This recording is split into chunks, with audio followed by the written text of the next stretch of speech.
Since the Supreme Court overturned Roe v. Wade, abortion has emerged as a key issue in the upcoming midterms. Among voters who say their vote was impacted by the ruling, 69% said they would support Democrats. That's according to a recent CBS News poll. Just 19% said that they would support Republicans. So for more on this, let's bring in two of the best in the business, Leslie Sanchez and Joel Payne. They join us now. Leslie is a CBS News political analyst and a Republican strategist, and Joel is also a CBS News political contributor, and he's a Democratic strategist representing the red and the blue here on Red and Blue. So, Leslie, I want to start with you and talk a little bit about this poll. Kind of having what happened in Kansas in mind, are you seeing abortion rights factoring into how Republicans are thinking about this election, and is it affecting their voter enthusiasm at all?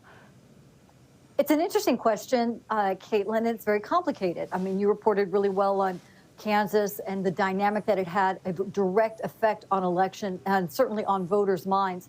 I think as time has gone by, a lot of Republican polling continues to show that abortion is lower on the list of priorities for voters as they're thinking about this fall. A lot of them still talking about the direction of the country, inflation.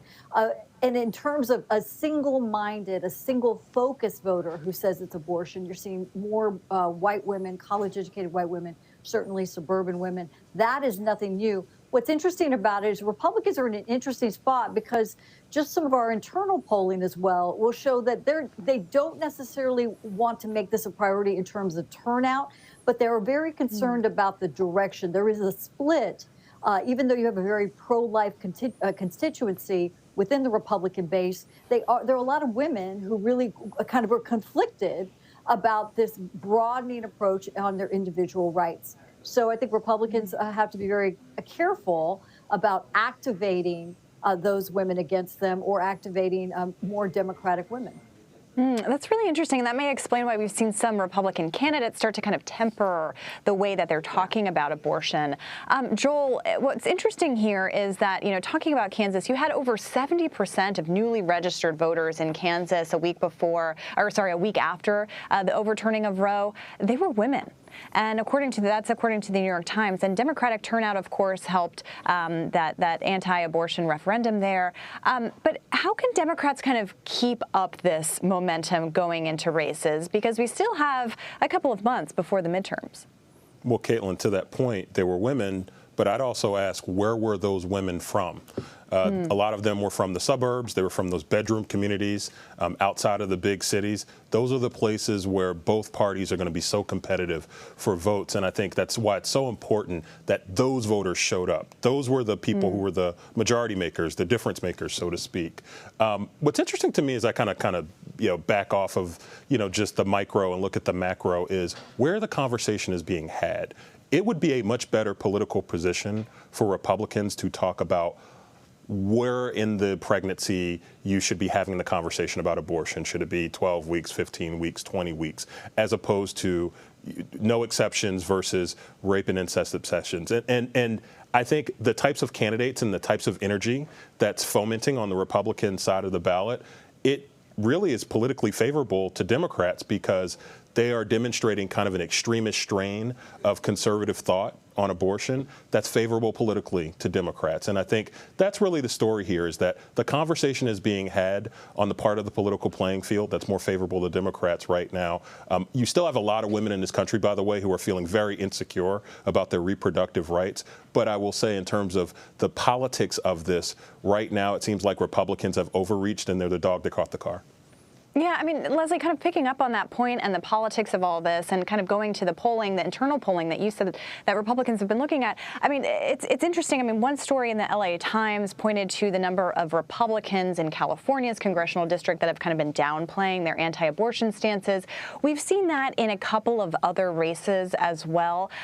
Is that how you think Republicans are going to go here? Are we going to see more Republican candidates in tight races kind of changing their tune on this issue, or at least, I guess, trying to change the subject?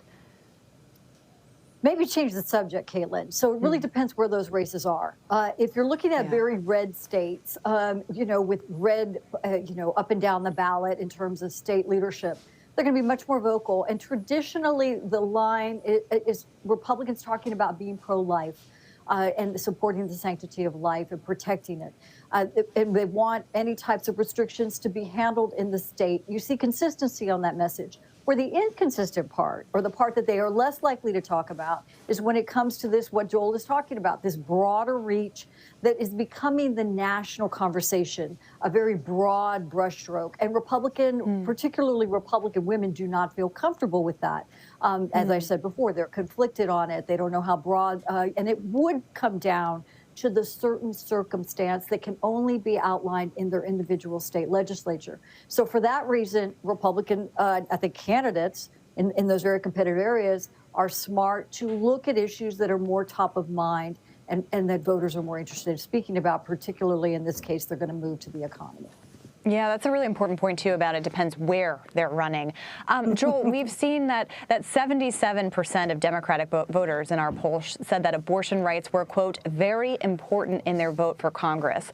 You mentioned how, candidates are trying to tap into some of this enthusiasm, but I'm also curious if you think there's a risk at all for Democrats on this issue at all and potentially, overestimating it. I think it's how you overestimate it. It's clear that this is something that's on the mind of voters. And again, it's not just Democratic voters, it's independents and it's Republicans. It's what you take from it. Does this mean that all voters are kind of for the far extremes on the other side of the political spectrum of the abortion issue? No, it does not. It does not necessarily mean that. It does, however, mean that Roe was a lot closer to the political center than where we are right now.